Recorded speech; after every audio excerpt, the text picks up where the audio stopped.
Second here. So, welcome to the Healers Cafe. Today, I have with me Dayna Wylder, and she's an energy healing practitioner, an author, and a guide devoted to helping people reconnect with their bodies and rediscover their innate capacity for healing. After years of living in a state of disconnection, which was shaped by trauma, chronic stress, and nervous system dysregulation, she was diagnosed with multiple sclerosis, a moment that became not an ending, but actually an awakening. I think I'm going to leave it right there, and just welcome you to to this conversation. Yeah, thank you so much for having me. I love talking about all of these things and bringing inspiration and hope to anybody else that might be suffering. Yeah, I think that's really important. That we can take a look at our health and realize that it was actually whatever happened that was not convenient was actually for our benefit rather than it was like a stop sign, like, hey, wake up, and Yeah, well, I mean, and I ignored all the subtle symptoms for so long in my life and disconnected and suppressed and just pushed through and just uh, was always doing A-type personality, achieving, going, right, perfectionism. And at some point, my body just said, like, no, like, you're couched. That's it. You better just sit down and wow. go internal and start looking at all of the things that are in there that need to be addressed that for years had been stuffed down. Yeah, so what kind of symptoms did you have that you were, yeah, it was probably something, but let's just move on and, work. I think the first one started for me when I was pregnant with my second son. And it was right on the cusp of losing my first son who had passed away. So I had a lot of trauma already Wow. that was going on. And then being pregnant, every time I would talk to the doctors about any of my symptoms, they just kept saying, maybe you need an antidepressant, maybe it's all in your head. And it's funny because yes, the emotions definitely translate into symptoms in the body. So in a sense they are right, but not in the way they meant it. They No, meant it in a derogatory way where it's just like I was making it up or I was just like psychologically impaired in some way. But the symptoms were so strange to explain to somebody because how do you say to somebody, I can feel my pants? Because all the rest of my life when I would walk, you just didn't notice your pants touching your right, skin. But all of a sudden, when the skin sensation changes, and I notice now my pants rubbing against my leg, right.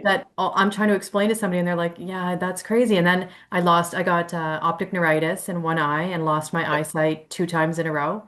And when I Wow. brought that to people, even family members were saying to me, well, it's probably because you just don't want to face reality for what's just happened to you. And again, even when I do energy medicine now, I know that there is an emotional component to these things, and I do Yeah, agree with that. But in the moment, it was really hard to take that as they were caring about me or seeing me or supporting me. It felt like they were just dismissing. And then you end up in this very strange position where I'm trying to prove I have a disease. And who right, wants to actually have a disease? Like, who wants to really have something wrong with you? But nobody will take me serious that something is actually going on wrong. right. And, they just ended up saying, well, just go off on maternity for the rest of your pregnancy. I was high risk again, all the remaining pregnancies I had. So I was like, sure. And I guess maybe they can't do a lot of testing during pregnancy anyway. They're not going to do that many diagnostics on me. No. And once Well, my baby was born now, I had way more symptoms coming up, vertigo and numbness. But I now am in a abusive marriage and I have a baby to take care of at a C-section to recover from, and I'm still grieving. I didn't have time for those symptoms. I just pushed through it and just ignored right. everything. And being in the Canadian medical system, which, yes, it's free, but it's so limited in so many ways. And we have long wait times and we're really restricted on what we can do. I waited a long time even to get a diagnosis. Wow. It's there's so many points I want to throw in with what you've just shared, but I guess the one that hit me at the beginning it was also sort of the truths that are truths, but can be they're not at the right time. They're not therapeutic. They may have been well intended, to Mhm. say, well, maybe you should take time off and maybe, that they're alerting you. But I found that you always have to meet the person where they're at to really be able to help them, you know.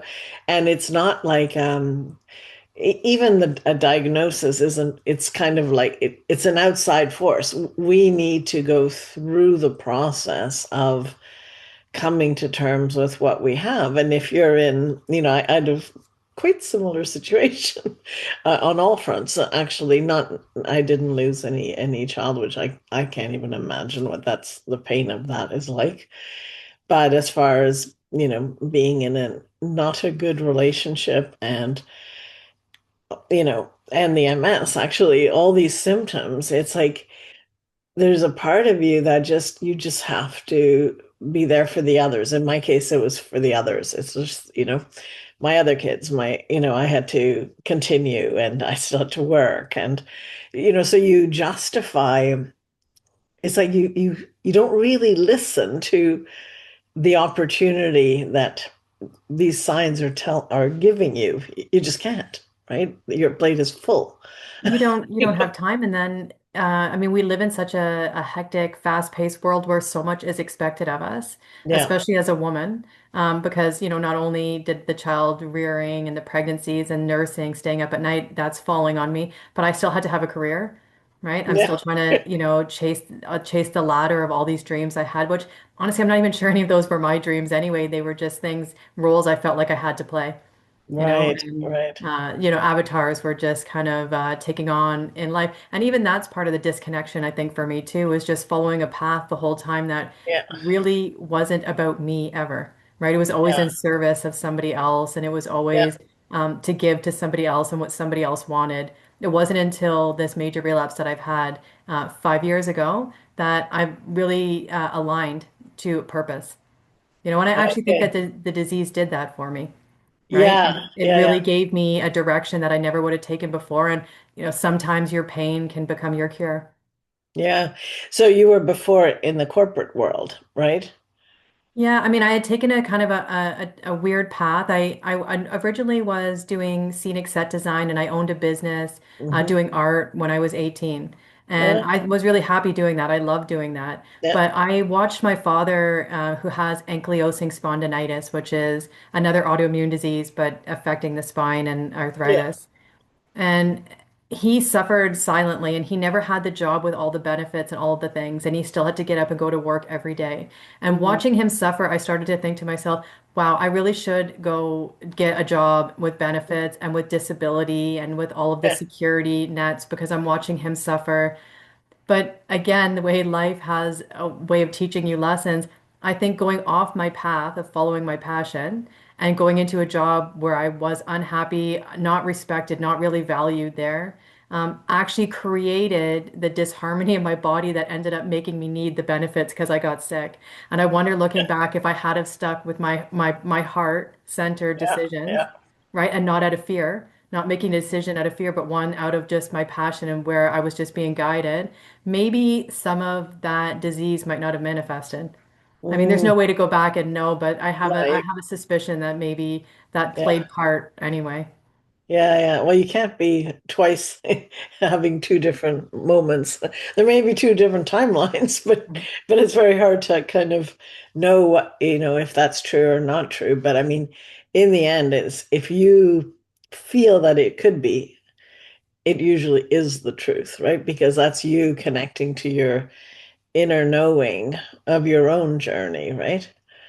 Well, once I left that job, which was so stifling and threatening and it made me so uncomfortable, like it wasn't even just the that I really didn't feel like myself in a cubicle maybe and like living in this kind of corporate job, but I also was really serving there like the 1%, right? It's doing risk consulting on high-end insurance. So you're working on insuring art pieces on a yacht, right? And then I'm stepping outside in downtown Toronto over sewer grates of people sleeping on the street. And you just have this kind of disconnect between, I think, my morals and, where I wanted to be in life and what I was Yeah. actually putting my energy into every day. Wow. So what was the moment that made you say, okay, enough of that? Well, I mean, I think during COVID, it really changed my relationship with that job. And I mean, I already didn't really feel like I fit in very well in the corporate environment. And I didn't feel like I was ever really going to get promoted and pushed up into anything higher there. But during COVID times, when they started to really pressure me and they started to, threaten if I didn't do testing and I didn't tell them a test to whether I was vaccinated or not, or if I didn't comply to things that I was going to be fired, I really started to struggle. Mhm. And I put together a lot of legal documentation to send because I work in insurance. We have an entire floor of our building dedicated to legal teams. Right. Right. So once I put together this very well thought out, it took me months to put together I get. all of the bylaws and the laws and and Yeah. even their own code of conduct that I could find to put together for them. And I sent it through to them. And I had said that I don't want to talk about it on the phone because I thought they would trick me into saying something. I'm like, I want it all to be done via email. And they kept calling me and trying to make me do it like with multiple people on the phone. And I kept having to step back. And really, like, I'm not that good with setting boundaries before this and having like my own Mm, sovereignty to say like no to people. So this really mm. was like a test for me in a lot of Wow. ways to just be like, I'm not really comfortable. I'm not going to do this. And Yeah. in the end, they responded back to all that legal documentation with only one simple email saying, "Okay, we'll take you off the list and we won't contact you again." And it was a little victory for me because I was like, well, I guess all the things I thought were right because once they had their legal team review it, they left me alone. But by then, I really was already had woken up one morning and I couldn't walk. Mm. And so now I'd already worked for a week or two where I was like using my arms to put my legs under my desk and still type because I was going to push through, right? I still needed my Yeah. job, especially because I was so scared my partner was going to lose his job too. I felt the pressure. I still had to work through this symptoms that were coming. Wow. So Yeah. I continued to work, even though I really disliked them. They were disliking me. I had all this threat of I'm going to lose my house now. How am I going to take care of my kids? I'm homeschooling now as well because I've removed my kids from the school system. So more pressure. So I'm working, I'm homeschooling, I'm being threatened, and I'm pushing through. And then 2 weeks later, it's my trunk, and I can't hold myself up. I'm tipping, and so I'm still trying to struggle through. And then eventually, my hands went from my elbows down numb, and I had optic neuritis in my good eye. So now both eyes couldn't see. And at that point, I was like, I mean, there's no denying now. Like I can't do this job. I can't feed myself. I can't walk. I can't bathe myself. Um, Mhm, so mhm. I mean, at that point, there wasn't a choice to push through anymore. My body made me Yeah. full stop. It Yeah. it had a very loud voice, but Yeah. good for you getting that document, together. But I mean, to think that this is the pressure that people were under, at that time. And now that we know, well, in Canada, we don't know yet because, as Trudeau said very proudly, that the reason the news is so limited is because he controls it, right? So, you know, Yeah, well, censorship is pretty real here. it's very real, and most people in the States, whenever I talk to them, they can't believe it, and that we can't share news. If I show my apps to anybody, not allowed, content not allowed, not allowed, not allowed. It's like, what? It's absolutely insane here. But I think it's hard to wake up when the real, I mean, COVID was well, we know it's pre-planned, all this business, right? We know it was all that stuff that is coming out now in black and white. It's not even a question anymore, at least in the States, in their system. It's all, in Congress, like they can't hide it anymore, right? It's actually out there. We're not privy to that information. We can't share that information. So the real disease here is the fact that we can't get the truth. We can't get informed consent. We are brainwashed, and we've had to so many of us make decisions. I mean, for you, your body made the decision for you, clearly saying, okay, you're out of this one. But truthfully, a lot of people, you know, their body didn't do it yet, and or their stress levels went through the roof, or financially they had no way out. And you know I think we have to acknowledge that we were all victims of incredibly astute propaganda. I mean, very, very good propaganda, which was a lie, as it turns out. So You know, the people that did have access to information and were looking in the right places and seeking it, it was there. But it was almost to me like we lived in two alternate realities. yeah, Right? correct. Yeah. Yeah, Yeah. like the people that were on one side for me, it got to a point in the beginning, I really protested a lot. I did a lot of deputations against the government. I spoke Mhm. up a lot because I still thought there was a chance I was going to stop somebody from taking a vaccine that was going to hurt them. Yeah. And in the end, I saved my children at least and some people in my life around me. But the wider community, I didn't really affect them very much. But there was going to be no arguing with people or even displaying information that I had. Like I was Yeah. printing things out and showing it and being like I'm not making this up. It's not just me having an opinion. This is actual science. This is, well, real science, not the kind that's Yeah. politicized Yeah. now, Not um, science. but Yeah. people, there's so much cognitive dissonance that people had a hard time once they were Yeah. tricked into believing something. It's very hard for them to go back Yeah. and admit that. And the ones I do know that have admitted it now, it's because they got damaged, and that's so Yeah. sad to me. Like the friends that I have and the people in my life that something bad has happened, they know why and they talk about it now, but. Hmm. It's too late that they know it now, and now it's well, how can I help people and how can I find solutions? And when I started treating people out of my house and doing energy healing, I had some of those people who had been, Mm. on the protesting side with me, and they were very concerned about me treating people that had been vaccinated because I was so compromised already. And they were Right. thinking, well, if you let these people into your house and they're going to make you sick, and are you sure these people were so mean to you? Do you want to help these people? And I'm like, absolutely.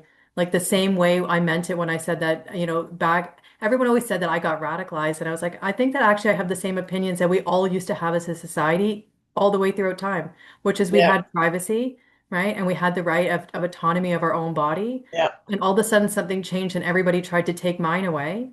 And now in response, I'm not going to try to take that from somebody else to, tit for tat with anybody. Mhm. It is all utmost sympathy because I know people that have been injured, and I'm not quite sure yet for everybody how we're going to unwind some of that and help people. I know that I've had some good success with PEMF in particular. Seems to Okay. be helping people. Mm. Well, I was going to say, yeah, why don't we talk about that? Because I think there's a lot of people that, um, if they haven't realized it yet, they will very shortly. I don't think this is going to be a big secret, much longer. I'd say the most a month, and then it will be known worldwide, what actually happened. So, I mean, there's med beds, there's all these things. We don't know if that's, when that'll manifest exactly, but the work you already do is already frequency. It's already energetic. Do you want to maybe share a bit of that? Because that gives people hope right now that there are things to do.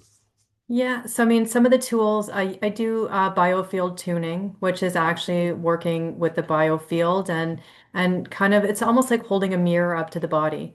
So when the body is got a disharmony in it or an oscillation or something stuck, when you play the frequency to the body, when it hears what it should sound like in comparison to what it is producing, Mm, it's a chance for the body to kind of correct its own blueprint.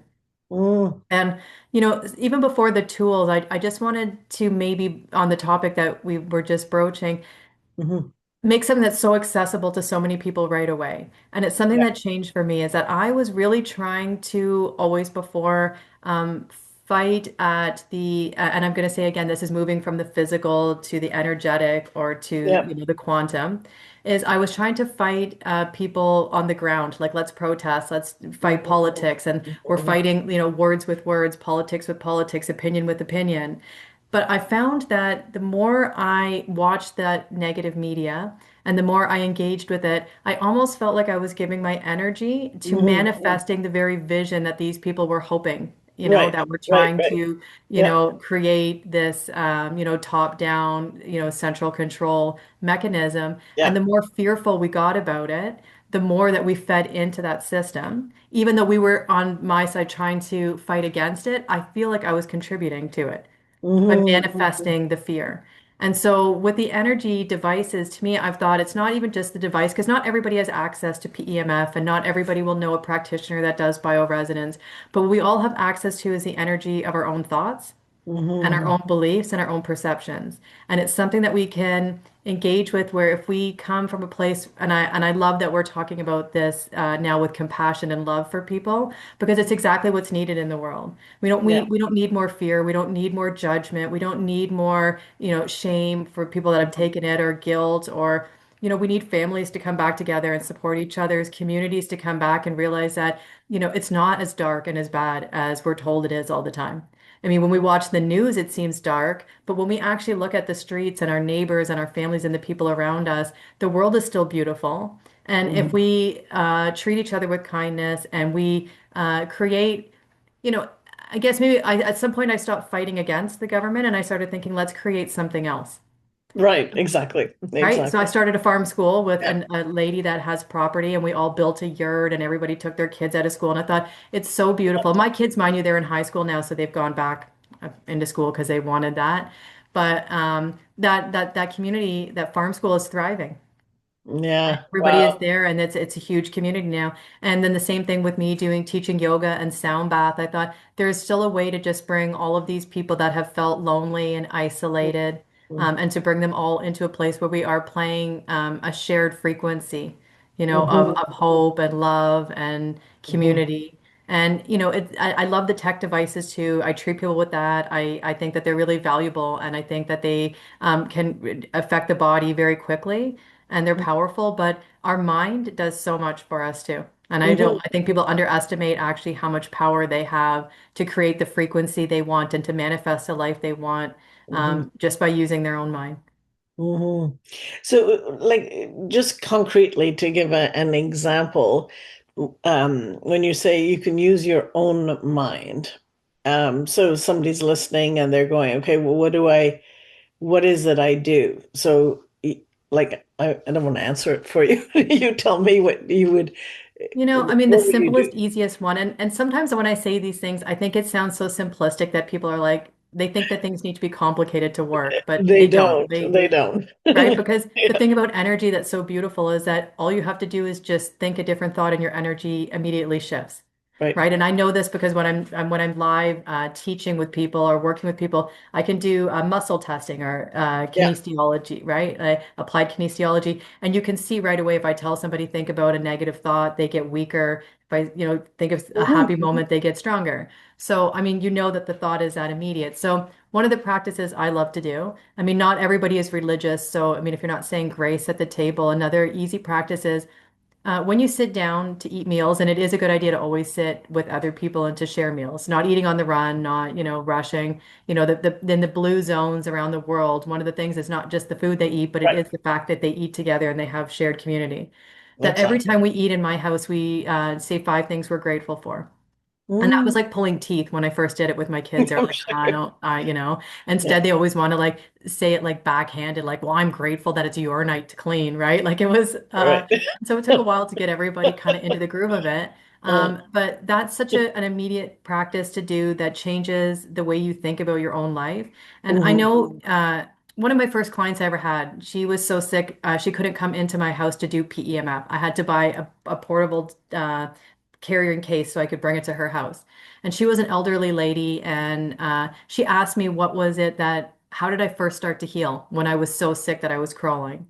And it took me a minute to answer, but that answer I gave her then still really holds true for me, which was I became grateful before there was anything to be grateful for. And so even when I was Hmm. laying on the floor and everybody else's life kept spinning, so everybody's still at work and at school and they're all doing things, and I'm just alone every day with my thoughts and my broken body. And I started to think about, well, there still is so many things that I could be grateful for. The fact that I'm laying here with my dog beside me, the fact that I have a Hmm. house, right? That there's heat right now, that somebody still, poured me a glass of water before they left the house so I could have that, right? That somebody was going to come home later tonight and tell me they love me, right? That there was like that I still had the strong mind that could help heal my body. Like once you start, even right now, if I just start saying it, I could just go on and on and on of all the Sure, things to sure. be grateful for. And that's just Yeah. a quick, easy practice to do. Like Hmm. we are kind of born with a negativity bias because it is evolutionary for us to like remember all the things that could be danger or the bad things and, who to stay away from and what not to engage with. But it's a conscious effort to draw on the positive memories and the positive resources. Right. Hmm. And the same Yeah. way that we train ourselves to be negative and to complain and to judge, we need to train our brain to also remember all of the wonderful things that happen too. Because Hmm. whatever you will seek, you'll find, right? Like, Hmm. if you're buying, Exactly. Yeah, all of a yeah. sudden you're going to buy a white Jeep, you see white Jeeps everywhere because Yeah. you're looking for it, right? And it's the Exactly. same thing with Exactly. happiness and it's the same thing with joy. Hmm. Oh yeah, I definitely concur. It's yeah, it's very interesting to hear how you managed to turn that around. So it was partially, like you say, the gratitude just to start the practice, and then it becomes not. I mean, at least for me, it's natural. I'm more like I see the celebration in everything, so I'm like, oh. And then sometimes people say to me, "But it hasn't happened yet." Oh, it's going to. It's like I don't really care. I can feel it. And what's the difference if it you celebrate and you feel this joy and it feels true? I mean, it's part of almost the manifesting. I don't do it like, oh, because I'm going to manifest. It comes to me, and then I have to just acknowledge it because it's actually there. And I know Byron Katie said if you don't if it does if the thought doesn't bother you or doesn't hurt you, keep it. Right? The rest you can deal with, right? But there's many ways of working on it or putting it in the cloud or do whatever, but it's like keep the good things, and then after a while that's what you see.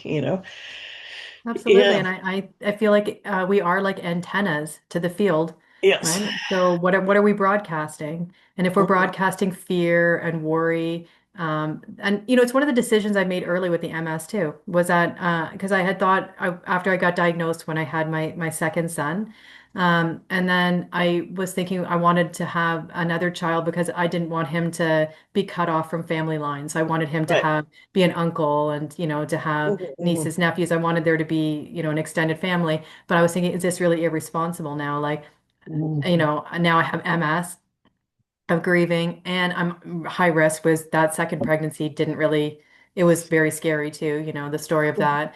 And I'm still in this abusive marriage. And I thought, I'm never going to make a decision based on fear with the MS because the truth really is going to be that, there's a few scenarios how it plays out. Either I could be very scared about my future and I can waste all the years worrying and I get to the end and the MS didn't really do that much. My life was fine, but I wasted my whole life worrying about Right. something that never came to be. Or I can worry, worry, worry, worry, and end up the worrying maybe accelerating my stress and my health going bad. The health Yeah. goes bad. I still didn't get to enjoy any of the years because I worried the whole time. Or I can just like be happy and just take it for how it is. Live in what is, which is right now I'm fine. Right now I'm safe. Right now I'm okay. Yeah. And, maybe tomorrow I won't be, but I'll still be okay. Even if an Yeah. MS relapse comes or something happens, that's okay. I'm still going to be okay anyway. And Mhm. maybe I get to the end of my life and it was all just beautiful, regardless of whether my health did Right. whatever it did, right? Is to just be happy Yeah. with it. And when you're broadcasting that frequency out all the time, the universe meets you halfway. Right. And so whatever you're putting out there, just like the tuning forks, when I'm like Yeah. listening to people's body, the cosmos and the energy and the field it's just a macro of the micro that's going on in your body and you will manifest those things coming towards you and I don't Mhm. think manifestations necessarily exactly like one for one like you're like oh I want this exact thing and you get it but the frequency, the emotions Yes. that you Yeah. hold, Yeah. the belief that you hold. And even if it's as small as that life never really changed, but you just noticed to be happier and it Right. wasn't Right. some magical thing that Yeah. happened, even if it's Yeah. only that, then isn't that good enough too? That's huge. Yeah, right? Like that's Exactly. still, Yeah. it's just Yeah. like Yeah. placebo. I don't care if Yeah. it was real or not. Like if in the end the thing made me feel better, then, That's the point. Yeah. yeah, that was exactly the point. So, Yeah. Yeah. No, and I think too, the other thing is to, in order for that to be like, if you have beliefs, for example, that you haven't questioned, like for example, when I was diagnosed, I was suggested to go to what are those groups called? Support groups. But the support group, oh my gosh, like negative craziness. Like it's like, and what will you do when you're on the wheelchair? What will you do? And how will you this? And like, it's like, oh my God, I am so not being in this group. And there was a choice where I could try and be the inspiration for this group, but no, no, no. I got to deal with me here. And my vibe feeling was, no, get out of there. This is not the world. And look for proof, which was easy because at the time I was a practicing naturopath. And I know that MS can be, and I can't use that word, and I still won't because it's so illegal in Canada. So I'm not going to go there. But it can, you could have a life that feels as if you really don't have such a condition. I actually, I know we can't say that, but I already feel like that's happened for me. Yeah, me too. Yeah. Me too. Yeah, I feel like Exactly. that's actually done. I've already sorted that and Yeah. it's done. And I don't and I think actually it's one of the beautiful things at the beginning is that I never ever identified with that label and I never believed it. So Yeah. when I first got diagnosed, because I had done a lot of courses about brain and behavior in university, and so I knew about MS already and I knew kind of some of the symptoms and I had it in Right. my mind that that could have been it. But by the time I went to see my actual MS doctor for the first time, and he said to me, all this poor prognosis and how things would turn out and what I need to do and take and, how effective those things only are. Um, and I remember I'd already kind of researched it a little bit and I said to him, well, no, I'm going to cure it. And he was laughing. He's like, well, you can't do that. And I was like, well, I read studies where some people never get any new lesions and the rest of their life they never get any more. He's like, yeah, that happens sometimes. I'm like, well, I've also heard that they can shrink and go away. Yeah, that happens sometimes. I'm like, okay, well, I'm going to do Yeah. both. I'm going to not get any more. I'm going to And, shrink the ones that I have. and there's a study that shows that there may not be any correlation between the lesions and the Yeah. symptoms. Another study, so it's like, hello, you Yeah. know, And he said, why yeah, do no, be prepared to be in a wheelchair probably within 10 years and keep your job with benefits. And on the 10-year anniversary, I ran a triathlon. Oh my goodness, Yeah. congratulations. That was always, you know what though, honestly, looking back, I don't think I would ever do that again because that was a little bit of that perfectionist. I got to Right, prove right. something. I've got Prove to fight it. again it. Prove it. Um, Exactly. Yeah, yeah. So yeah. I think that I don't know that I would want to go back and maybe recreate that, but it was a little bit of like an A F you. celebration. A bit of a Yeah. celebration. Yeah. Where I just had to Maybe prove excessive something. one, but yeah. Wow. Okay, I have one more question for you. Just because it's on my mind. And we haven't really talked, well, we have actually, indirectly. We haven't talked about sound baths and we haven't really, you know, explored more. So if you have something you want to end with that, I'm more than happy that you do that. But are you still in what you would call an abusive relationship? No, no. So Okay. I eventually, and this is the thing about energetics too, that relationship, once I finally decided, when I had my daughter, so now I have two kids, and I guess some of the things I tolerated for myself, once I had children, I was like, I couldn't tolerate it for them, Right. right? Right. Because Right. it maybe in my life I didn't think I was worth it, but they definitely were.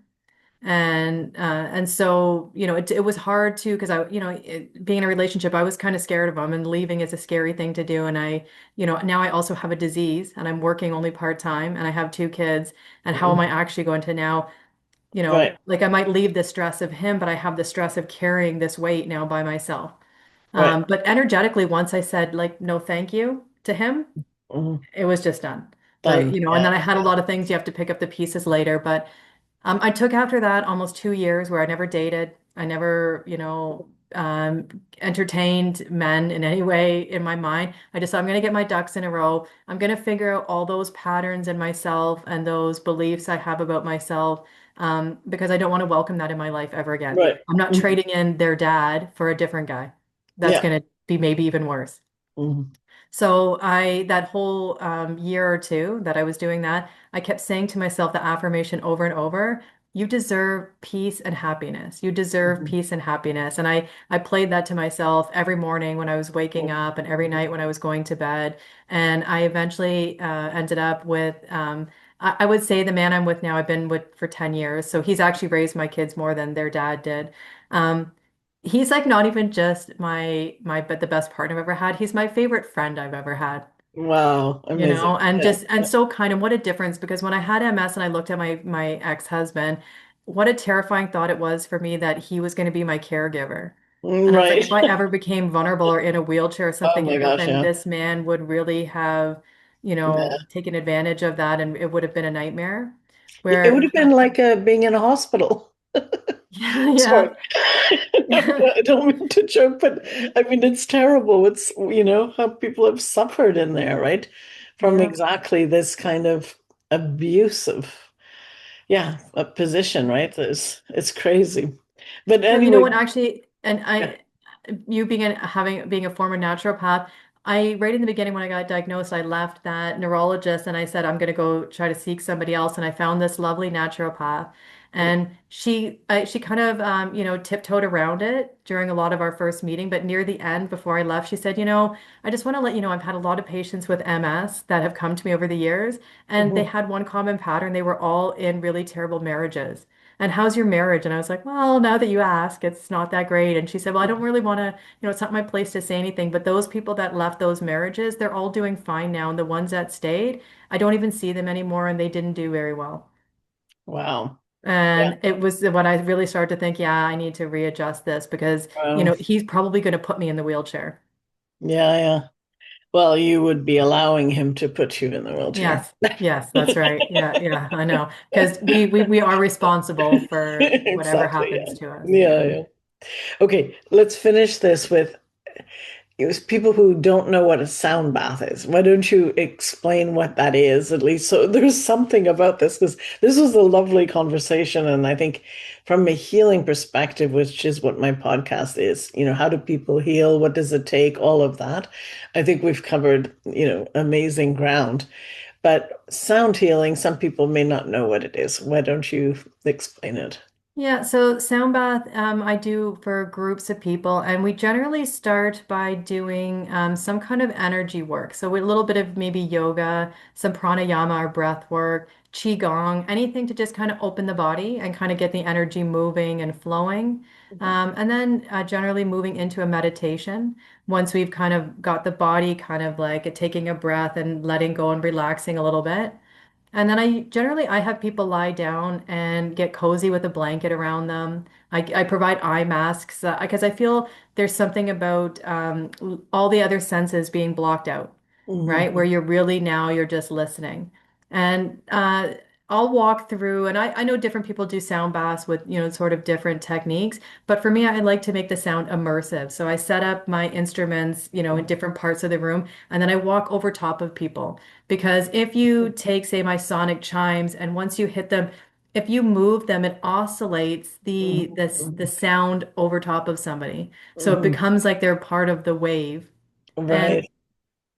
I know that a lot of people have a difficulty meditating because especially people with the monkey mind and the active world, and we're so distracted with social media and news and all of these things. It's very hard to sit down. But sound is a really beautiful bridge into meditation because it gives your left brain that needs to think Mhm. and to analyze and to process, it gives that part of you something to pay attention to. So that especially once I get to the crystal bowls, they have so many overtones in them. And especially when you start to pair them together with multiple ones at one time singing, Mhm. it gives you something to listen to and focus on, where the right brain, then the one that's creative and problem solving and has the space and the expansiveness and is more open, it has a chance for that one to kind of come in to the forefront. And Mhm. I find that that's where a lot of the stored beliefs are and the stored emotions are. And now you're getting into the somatic and the body.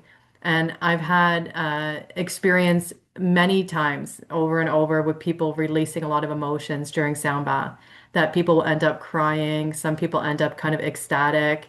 And it's interesting for me because I'm getting to watch people, especially when they have the eye masks on and they're all laying down, what frequencies will do different things for different people. So I Mhm. find like when I play 528 hertz, that a Mhm. lot of people sigh, where you see people here take these big Mhm. breaths and kind of let something out, right? Mhm. And when I'm playing, higher frequency ones, I'll get people clearing their throat more often, Mhm. Mhm. right? Where when you're moving Yeah, kind of yeah, up and higher yeah, yeah. frequencies, where there's or people swallow, or there's little just Mhm. kinds of things where I can see their body is actually Right. working through something. Like I don't know what's going on inside their mind, but I get to see, how you can see their chest and their stomach rise and fall differently as you Mhm. play frequency to them. But I always, every sound bath, and I think with this podcast too, talking about things that are accessible for people right now today, which are, Mhm. sometimes the energy tools, as much as I love them, not everybody has them. Same with sound bath. As much as I love everybody to keep coming back, and I have regulars that come all the time, I like to give people things that they can take at home and do for free all the time.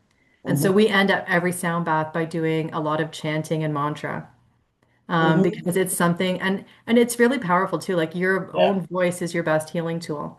And Yes. not even just because I believe that words do have a lot of power. So when we're actually saying Sanskrit words that have these powerful messages and frequency with them, but it's also stimulating your vagus nerve, right? Mhm. And it's Yeah. calming the parasympathetic nervous system, and it's having all these other wonderful benefits. And words are not even just in that sense of humming or vibrating, but words are so powerful in general, right? And so it's like really to be careful the kinds of words that we speak, because Yep. that's its own kind of harmonic frequency, or it's a dissonant frequency. Absolutely. Yeah. Yeah. Great. Well, I think we managed to cover a lot. So I really appreciate your time and your share for today. Yeah, thank you. I feel like this is a conversation could just have hours on end. I love talking Absolutely. about this stuff. Thank you. Yeah, thank you for having me.